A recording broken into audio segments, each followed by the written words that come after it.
अगर आप जॉब कर रहे हैं और आप चाहते हैं अपने नाम के आगे DR. लगाना, तो आप अपने नोन में नेट से पूछे होंगे तो आपके पास एक डिग्री आया होगा PhD। पहले ही आपको बता दूं, खाली एक PhD डिग्री नहीं है, और भी डॉक्टरेट प्रोग्राम है जिसके ज़रिए आप अपने नाम के आगे DR. लगा सकते हो। आज उसके बारे में थोड़ा आपको बता दूंगा, और कहाँ से एक्सप्लोर करेंगे जहाँ से आपको जेन्युइन गाइडेंस मिल सकता है वो भी आपको बता दूंगा। तो सबसे पहले हम बात करते हैं PhD क्या होता है भाई। डॉक्टर ऑफ फिलोसॉफी होता है। तो बेसिकली क्या होता है, डॉक्टरेट प्रोग्राम होता है किसी एक पर्टिकुलर एरिया में। आप इंजीनियरिंग फील्ड से हैं तो कोई ब्रांच से किसी टॉपिक में हो सकता है, मैनेजमेंट में हो सकता है, हिस्ट्री में हो सकता है, जियोग्राफी में हो सकता है। किसी फील्ड में डॉक्टरेट प्रोग्राम आपका हो सकता है, मार्केटिंग में भी हो सकता है। ठीक है। तो आमतौर पर मेरे जो स्टूडेंट हैं वो मैनेजमेंट वाले होते हैं कुछ, या फिर टेक्निकल वाले होते हैं। तो अगर आप मैनेजमेंट फील्ड से बिलोंग करते हैं, डॉक्टरेट कोर्स में एडमिशन लेने का यानी कि PhD में एडमिशन लेने का तरीका क्या है, आप UGC नेट दीजिए, है ना, उसमें पास करो, और क्या है आपका एडमिशन लो अच्छे कॉलेज में। और एक ज़रिया है, यूनिवर्सिटीज़ क्या करते हैं, खुद के एंट्रेंस भी कराते हैं PhD में एडमिशन के लिए। ये हो गया आपका MBA वालों के लिए। मेजॉरिटी बच्चे टेक्निकल वाले हैं मेरे, तो उसके बारे में डिटेल में बता देता हूँ आपको मैं। तो डॉक्टरेट प्रोग्राम में एडमिशन लेना है आपको PhD में, किसी IIT में, NIT में, किसी और कॉलेज में। तो अगर आप गेट क्वालिफाइड हैं तो आपके लिए सोने में सुहागा, काफ़ी अच्छा है। स्टाइपेंड मिलने में काफ़ी इजी होता है, एडमिशन भी काफ़ी इजी होता है। काफ़ी जगह पर जो गेट क्वालिफाइड होते हैं उनके रिटेन टेस्ट नहीं होता है, डायरेक्टली आपका इंटरव्यू होता है। तो आपका जो एलिजिबिलिटी क्राइटेरिया है आपका रहता है मास्टर डिग्री रहता है। कुछ कॉलेजेस क्या करते हैं, BTech के बाद भी डायरेक्टली आपको PhD करवाते हैं, जहां पर MTech प्लस PhD दोनों कंबाइन कराया जाता है। ये हो गया कहानी आपका। तो मतलब PhD का यहाँ पर एक बड़ा प्रॉब्लम क्या होता है, एडमिशन प्रोसेस थोड़ा डिफ़िकल्ट रहता है, चाहे आप मैनेजमेंट से हैं या फिर इंजीनियरिंग से हैं।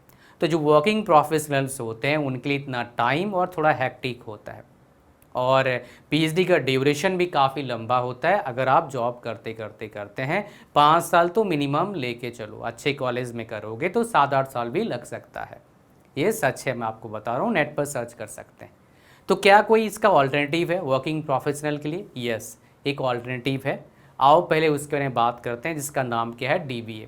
DBA का फुल फॉर्म क्या होता है, डॉक्टर ऑफ बिजनेस एडमिनिस्ट्रेशन। इसको करने के बाद भी आप अपने नाम के आगे DR. लगा सकते हो। आओ जानते हैं पहले डिटेल में इसके बारे में, फिर आगे बढ़ेंगे इस वीडियो में। जो लिंक है इस वीडियो के डिस्क्रिप्शन एंड फर्स्ट कमेंट में, वहाँ पर जैसे ही आप क्लिक करते हैं वैसे ही आते हैं आप इंडिया के मोस्ट ट्रस्टेड प्लेटफॉर्म पर, दैट इज़ कॉलेज विद्या। और इस वीडियो को बना रहा हूँ मैं इनके कोलैबोरेशन से। फिर यहाँ पर आना है, यहाँ पर अपना नाम डालिए, फिर आगे बढ़िए, इसको ये सारा भरिए, फिर यहाँ पर क्लिक करिए। फिर आपके पास बहुत सारी यूनिवर्सिटीज़ का नाम आ जाएगा जो DBA कोर्स कराते हैं। DBA कोर्स इंडिया में कोई भी कॉलेजेस नहीं कराते हैं आमतौर पर, ये फॉरेन यूनिवर्सिटीज़ कराते हैं। DBA मतलब एक डॉक्टरेट प्रोग्राम है, वो ऑनलाइन होगा आपका।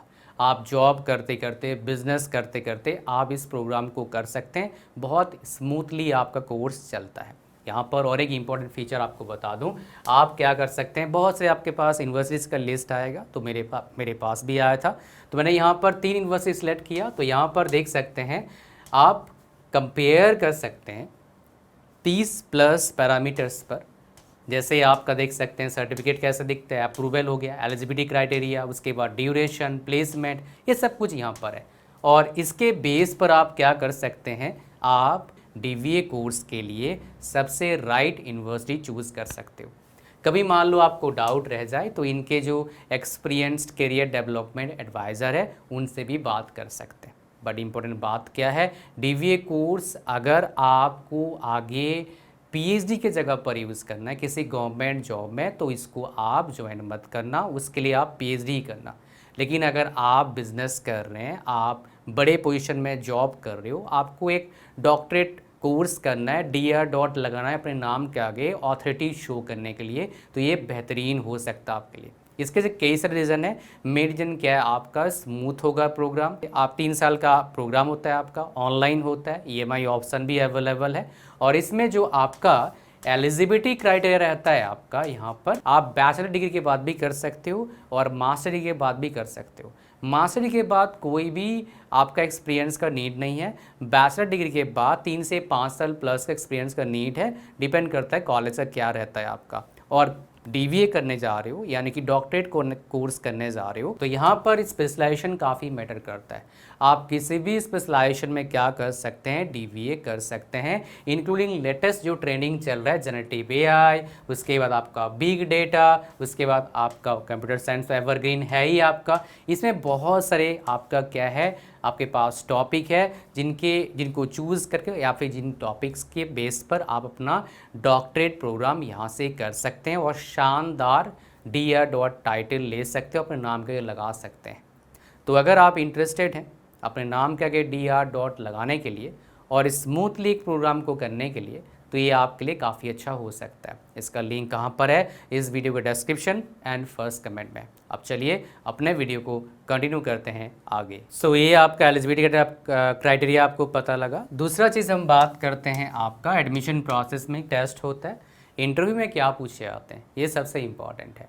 जो आपका मास्टर डिग्री है, जहाँ आपने एक थेसिस यानी कि रिसर्च वर्क किया होगा, कुछ जगह पर थेसिस बोलते हैं, कुछ जगह पर डिसर्टेशन बोलते हैं, तो जो करें आप मेजरली वही क्वेश्चन आपसे पूछा जाता है। तो आप बोलेंगे आपको कैसे पता, मैं ऑलरेडी इंटरव्यू दे चुका हूँ और सिलेक्ट भी हो चुका हूँ टेस्ट में।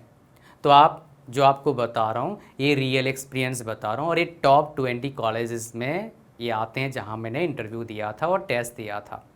आप बोलेंगे फिर एडमिशन क्यों लिया था, जो बताया मैंने टाइम है ना, और थोड़े से आउटकम भी था, इसलिए मेरे को टाइम इतना उस टाइम मेरे लिए सूटेबल नहीं था, ये चीज़ मान लीजिए। अच्छा, तो नेक्स्ट हमारे पास क्या आता है, फ़ीस। तो आमतौर पर पीएचडी का फ़ीस जो होता है वो बहुत ज़्यादा नहीं होता है, लेकिन काफ़ी लेंदी रहते हैं, तो फीस ठीक ठाक लगता है। हर जगह का अलग अलग कहानी है, कहीं सेमेस्टर का 50,000 लगता है, कहीं भाई साहब 1 लाख भी लग सकता है, कहीं 20-25 हज़ार भी लग सकता है। कॉलेज टू कॉलेज वेरी करते हैं और कुछ जगह पर कीप ऑन इंक्रीजिंग होता रहता है फीस। लेकिन गुड न्यूज़ क्या है, जो पीएचडी करते हैं, अगर आपका उम्र 20-25 साल है, अगर आगे आपको टीचिंग फील्ड में जाना है, गवर्नमेंट जॉब्स में जाना है पीएचडी के बेस पर यानी कि डॉक्टरेट कोर्स के बेस पर, तो आपके पास एक ही ऑप्शन है पीएचडी करना, और कोई ऑप्शन नहीं है। तो आप क्या करना है, अगर आपको पहले से ही आपको सोच रहे हो मेरे को इस फील्ड में जाना है, तो बिफोर 30 आप पीएचडी में एनरोल करके कंप्लीट कर लो, ये सबसे बढ़िया है। आफ्टर दैट पीएचडी करना काफ़ी ज़्यादा क्या होता है, हैक्टिक हो जाता है, बिकॉज फैमिली होते हैं, जॉब होता है, तो दिक्कत आता है। तो पहले ही कंप्लीट कर लो, बढ़िया रहेगा। और बाद में करना है तो कोशिश करो पार्ट टाइम करने का, एक बार कोर्स हुआ कंप्लीट करने के बाद, ये सही रहता है। अदरवाइज़ प्रॉब्लम्स आते हैं, कई सारे करते भी हैं, मेरे काफ़ी इन्होंने जो 40-45 साल में पीएचडी कर रहे हैं आईआईटी से एनआईटी से, लेकिन क्या करेंगे, ऑप्शन नहीं था इसलिए कर रहे हैं, पार्ट टाइम कई सारे कर रहे हैं। ठीक है, तो फीस में एक खास बात क्या है, अगर फुल टाइम पीएचडी करते हैं आप, तो जनरली टेक्निकल वालों का जो स्टाइपेंड मिलता है स्टार्टिंग में 38,000 पर मंथ मिलता है, जो कहीं ना कहीं आपका काम बन जाएगा। और एक पीएचडी का फ़ायदा क्या है, कई सारे कॉलेजेस में जो पीएचडी वाले बंदे मैरिड हैं उनको एक काइंड ऑफ क्वार्टर मिल जाता है अपने फैमिली के लिए। तो ये कुछ अच्छे कॉलेजेस में फैसिलिटी है और वो क्वार्टर काइंड ऑफ फ्री ही होता है। तो आपको जो फीस मतलब आपको जो स्टाइपेंड मिलता है उससे आपका पीएचडी और रहने खाने का जुगाड़ बन सकता है। बट वंस अगेन काफ़ी टाइम टेकिंग है। बट अगर आपको टीचिंग में जाना है, गवर्नमेंट जॉब में जाना है, तो इससे ऑल्टरनेटिव कोई ऑप्शन नहीं है, जहाँ पर डॉक्टरेट कोर्स करना क्या है, मैंडेटरी है। तो आपको पीएचडी करना ही पड़ेगा, चाहे कितना भी एज है, कितने भी टाइम लगे। इसमें एक मेरी तरफ से प्रो टिप्स ले लो, बिकॉज आप मेरे वीडियोज़ को देख रहे हैं, प्रो टिप्स तो मेरी तरफ से बनता है आपके लिए। अगर पीएचडी जल्दी करना चाहते हैं तो पहले ही पता कर लो कौन से टीचर के अंडर पीएचडी जल्दी होता है।